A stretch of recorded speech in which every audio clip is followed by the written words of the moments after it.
Hey folks, Scott Fischer here to take you through my latest painting called Winter. Well, it's cold outside, it's snowy outside, it's the solstice, so I thought, why don't we do a little piece that's sort of inspired by the winter? And of course, I wanted to do a figure, we're going to have some snowflakes, we're going to have a chilly vibe to it, she's going to be pulling up her scarf or her hood or whatever. And that's the pencil drawing you can see right there. Then we jumped over, and of course it's time to ink this thing. I'm using FW acrylic ink, that's my go-to thing. I have all these little containers, and basically I mixed up sort of a muted brown, and I inked with that. It's cool, like it's on the cool side of warm and cool because this is winter again, so I didn't want to use like a really hot color for the underdrawing here. I'm using Nikko, Nikko, G-nib pins to draw this out. I'm already breaking up my colors though, like I know the snowflakes are going to be blue. I want them to stand out a little bit different from everything else. So you'll see that there's different areas of this that I inked with different colors, and blue was certainly reserved for the snowflakes here.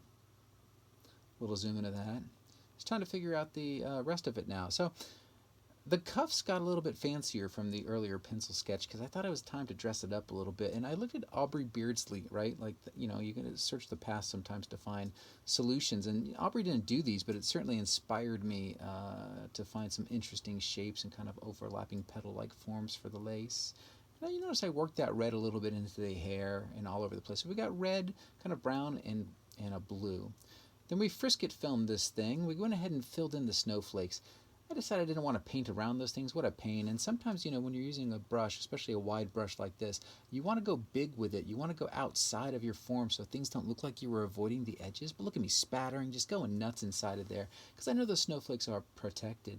I'm actually using this FW ink, but it's watered down a ton in like a Dixie cup. And I'm drying it and then going over with another layer. It's almost like multiplying Photoshop. Every time I go over it with that watery stuff, it gets a little bit darker. Decided to move that blue into the cuffs a little bit with the red underdrawing. I thought that'd be a way to tie the two together. And look, once again, I'm working that blue right into the face. You got to kind of harmonize the whole palette a little bit of your surface.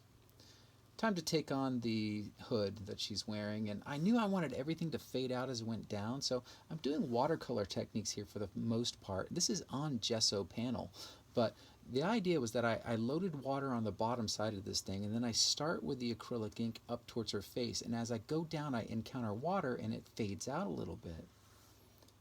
Went ahead and cut out the negative space a little bit because I'm trying to understand my values. I'm trying to figure out what I'm going to do with her hair. I didn't really know at this stage, and I just needed to see things a little clearer, so a little bit of negative space work was good. Then you can also see that I, almost like a gradient, moved the white up from the bottom. I wanted to have it that snowy, foggy vibe. I spattered white paint into there. For this I'm actually using an Amsterdam acrylic ink. They kind of look like this in this little orange bottle. And I like the Amsterdam inks only because they're a little more transparent than FW ink. And FW is more opaque, but sometimes you want it to be a little bit more translucent, a little more transparent.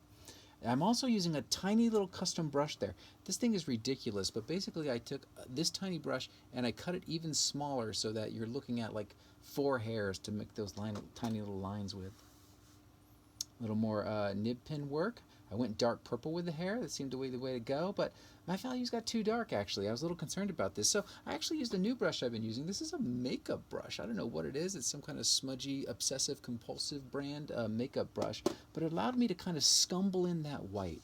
We get to remove the frisket now, expose those snowflakes, and then we do the final outlining of the snowflakes. And this is really the end of the piece, guys. It's a pretty simple one.